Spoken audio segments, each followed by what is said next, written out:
Dat we geen vlees meer mogen verkopen? Oeh. Dit is Josja. Josja Haagsma. Dochter van een melkveehouder is ze net vreemd van de libbesrin van het vee. Doet ze haar parttime baan bij de slachter krijgen, wie het nog net duidelijk dat dit haar toekomst worden zou.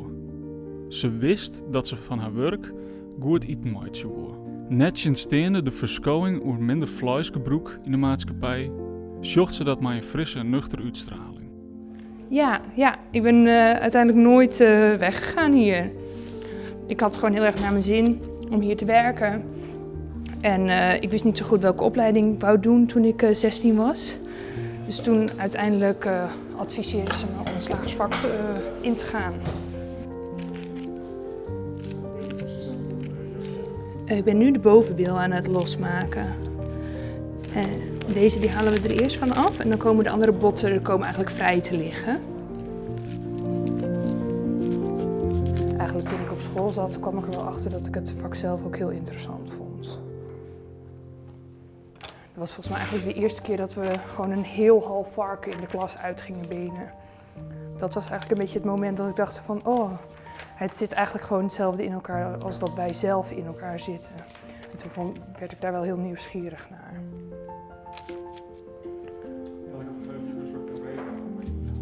Nou ja, toen had ik dat inderdaad echt zo van, oh wauw, ja, dat was, toen gingen we hem uitbenen en toen had ik een beetje zoiets van, oh dit lijkt echt op gewoon onze eigen schouders en benen en zo. En dat vond ik gewoon super interessant. En toen had ik echt zoiets van, oh dit is echt wel heel tof.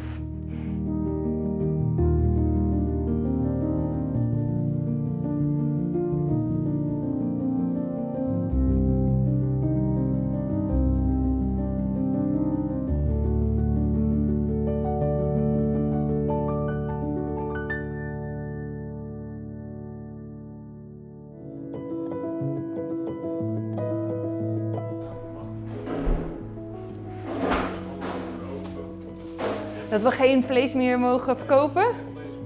Oeh. Ik kan me niet echt voorstellen dat we geen vlees meer mogen verkopen. Dan moeten we een vegetarische slagerij worden. Kunnen jullie daar wat bij voorstellen? Dan moet je wortelen uit gaan benen, Freek. Zo'n wereld kan ik me nu nog niet echt voorstellen. Ik kan me wel voorstellen dat het gaat veranderen en dat wij er uiteindelijk ook meer op in gaan spelen. Op mensen die geen vlees eten. Ik zie om me heen wel steeds meer mensen die inderdaad of minder vlees gaan eten of vegetariër worden.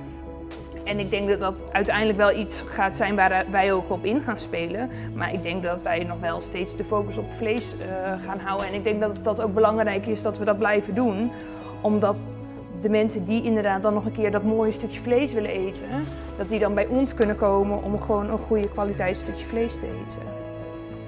Dus ik denk dat we daar ook niet helemaal van af moeten stappen. Omdat dan verlies je helemaal het ambacht en dan verlies je helemaal de mensen die kennis hebben van het product.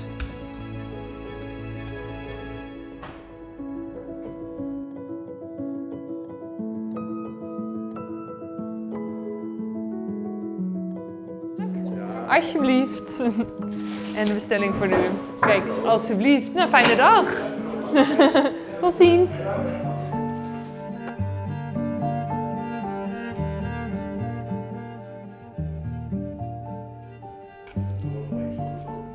Nou ja, hier is het nog gewoon, als je bijvoorbeeld in de Randstad komt, als je in Amsterdam komt, dan staat op elke menukaart staan meer veganistische gerechten tegenwoordig dan dat je hier hebt. En hier is dat ook nog niet zo ver. Dus in Noord-Nederland duurt het denk ik ook nog wel eventjes totdat we zo ver zijn. Maar het zou best kunnen zijn dat wij inderdaad op een gegeven moment de helft uit ons assortiment dat misschien wel vegetarisch gaat worden. Maar dat duurt nog wel even. Alleen ik denk wel dat het belangrijk is gewoon dat we ook rekening met die doelgroep moeten houden. Komt denk ik ook omdat we er wel, hier in Noord staan we dichter bij de keten. Ik sprak van de week ook met een jongen en die zag eigenlijk nooit koeien. Maar ik zei ook, ja weet je, iedereen die hier woont, die heeft wel of een boer in de familie of die kent wel een boer. Dus die maakt dat van veel dichterbij mee. Terwijl als jij in de Randstad bent geboren en je woont op 3 hoog in een flatje, dan zie je niet zo vaak een koe en dan heb je geen familie die boer is. Dus je staat veel minder dicht bij die keten dan dat we hier staan. En ik denk dat dat ook wel een heel groot impact heeft op de gedachtegang daarover.